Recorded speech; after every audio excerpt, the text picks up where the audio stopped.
Hi guys, how you doing? It's Ed with Creative Solutions, and I just wanted to give you an update at another project I just completed. I'm going to have to readjust the camera here, give you a look at it, and I just want to give you a look at what I've been up to. This is the project I just completed. I'm going to give everybody a look at this.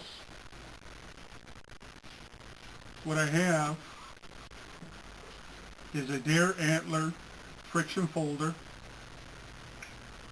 with stainless steel liners, spacers made out of O1 tool steel, the blades made out of O1 tool steel. It has a can opener on the back side. The exposed pins are nickel silver and they're peened over.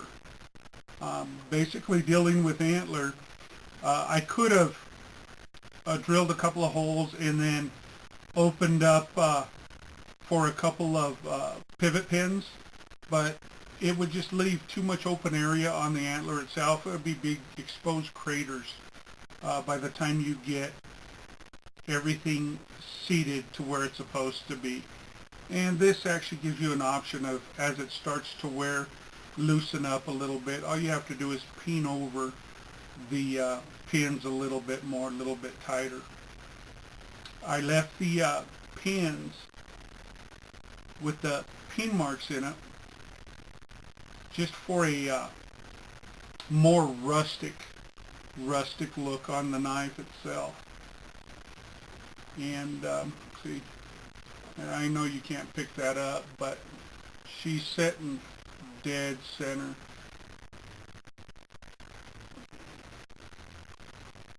She operates really smooth. One thing, I'm going to bring this up to the camera. I want to see if you can hear this.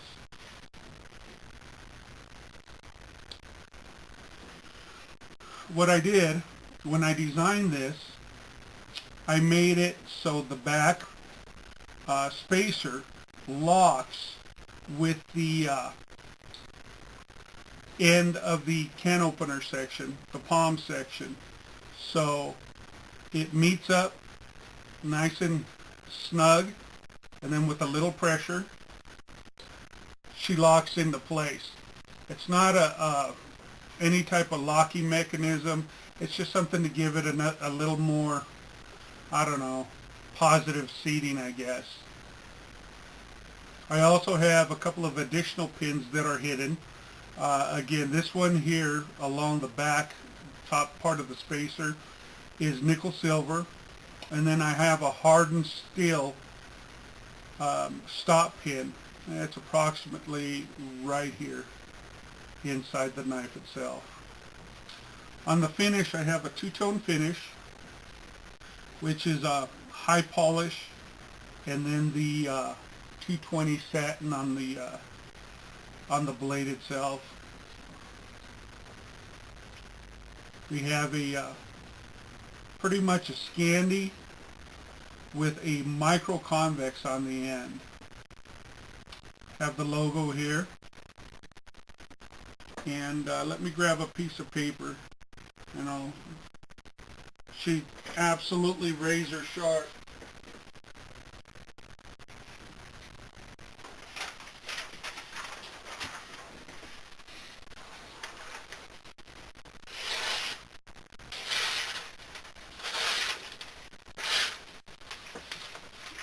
So as you can see, it's razor sharp. You know, I've been meaning to put this up on video for quite some time. I just, you know, kind of work on it a little bit, put it to the side, work on it, put it to the side. Use an antler for a folder isn't something you want to do for a first time folder project. Basically use a micarta, wooden scales, titanium, anything that has flat surfaces will make it go a lot easier for you, you know. But as you can see, everything came out very nice, very nice. I buffed just the scales with a clear wax. The scales were also stabilized, so I stabilized those for 2 weeks even before I got started doing any of the other stuff. And I don't know if you could pick it up, but right here is an imperfection in the scale, so to speak. Basically, it's how the antler came directly from the animal. I could have came up a little bit, make it perfect, so that wasn't seen, but I think that adds a little more character to it. Whether it was, put there by the animal digging a hole in combat during the rut, I have no idea, but I just think it adds a little bit of character, so I opted to leave that there and kind of work around it. But while you're working with antler, basically your blade design is determined by the shape of your section of antler. So that was a little bit of a challenge to get around, but after all was said and done, we got her complete and turned out beautiful. So this one's going to be, up for sale, ready to go. Also, I have a handmade wet formed leather sheath, friction sheath, and it's for a vertical carry.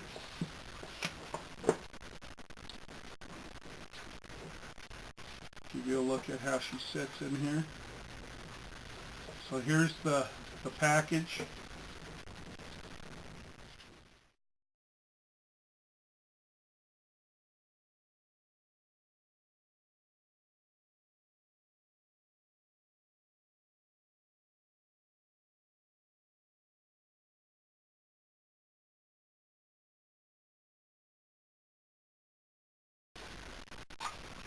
So here's a look at the back. It just says handmade, no maker's mark. I put my initials in there.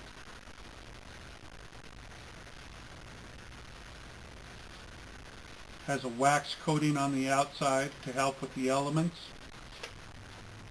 And again, like I say, the working mechanism on this is outstanding.